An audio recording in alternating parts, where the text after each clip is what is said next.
What if I told you that the world you live in, the way money moves, the way corporations dominate, the way competition quietly disappears, the way success is allowed to exist, was not an accident?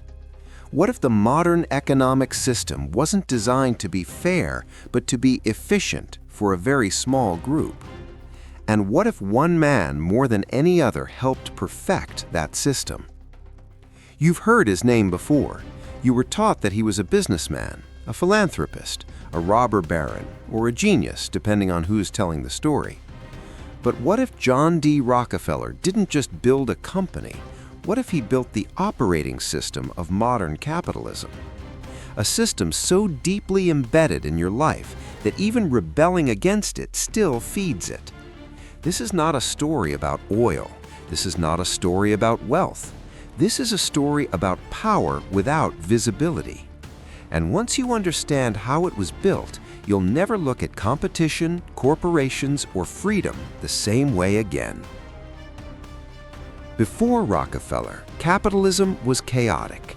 Mid-19th century America was loud, violent, unpredictable, and inefficient. Markets rose and collapsed overnight. Businesses were born and died constantly. There were no dominant corporations, only temporary winners. Oil had just been discovered in Pennsylvania. No one knew what it was really worth yet. Some thought it was a passing fad. Thousands rushed in. Farmers became drillers overnight. Small refineries popped up everywhere. Prices swung wildly. Boom today, bankruptcy tomorrow. This was true competition, and it was brutal. Most people imagine this era as freedom, but freedom came with chaos, and chaos creates opportunity for those who understand systems. John D. Rockefeller understood something others didn't. You don't need to win every battle. You just need to control the battlefield. Here's where most history lessons stop. They tell you Rockefeller was a monopolist. Then they tell you monopolies are bad. Then they move on. But Rockefeller's real legacy wasn't dominance. It was structure.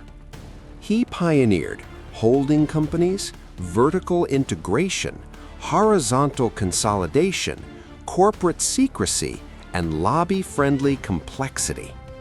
Most importantly, he separated ownership from blame. When journalists attacked Standard Oil, Rockefeller was invisible. When politicians tried regulation, lawyers blocked them. When competitors failed, the system, not Rockefeller, was blamed. This was capitalism without accountability. And it worked.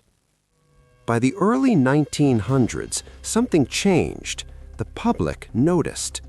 Journalists like Ida Tarbell exposed Standard Oil's practices.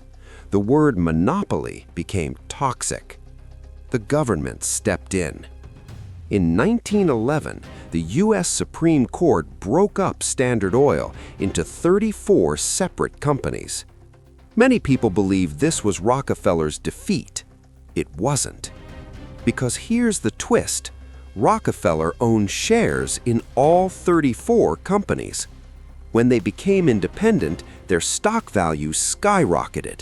He became even richer.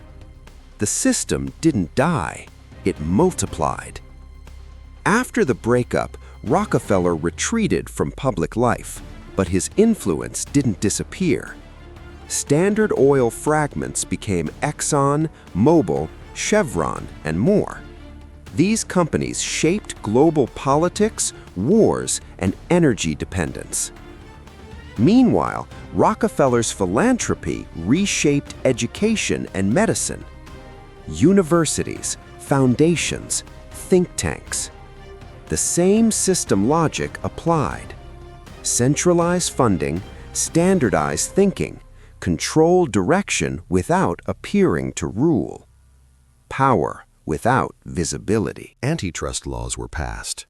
Regulations were written. But the system adapted.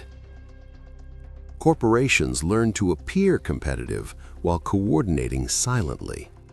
They diversified instead of dominating directly. They lobbied instead of confronting. Today, we don't call them monopolies. We call them too big to fail, market leaders, platforms. The structure Rockefeller perfected still runs the world. Look around. Tech giants controlling infrastructure instead of products. Algorithms deciding visibility. Small creators dependent on platforms they don't control. The oil is no longer crude. The oil is data, attention, distribution. The logic is identical. Control the pipes, let others fight for drops. You don't opt out of systems, you live inside them. Rockefeller didn't create greed, he created efficiency at scale.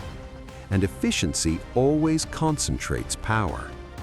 The question was never whether the system would exist. The question was who would understand it first. Conclusion: 3 takeaways. Takeaway 1. The most powerful people don't fight competitors, they redesign the environment. Takeaway 2. Regulation reacts to power, it doesn't prevent it. Takeaway 3. Every system that promises efficiency eventually trades freedom for control.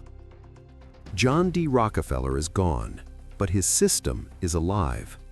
Every time you scroll, every time you buy, every time you compete. The real question isn't whether the system is fair. The real question is, do you understand the system you're inside? If this video changed how you see money, power, or history, subscribe. Because the most dangerous systems are the ones you don't even realize you're living in. And the next story might explain who's building the next one.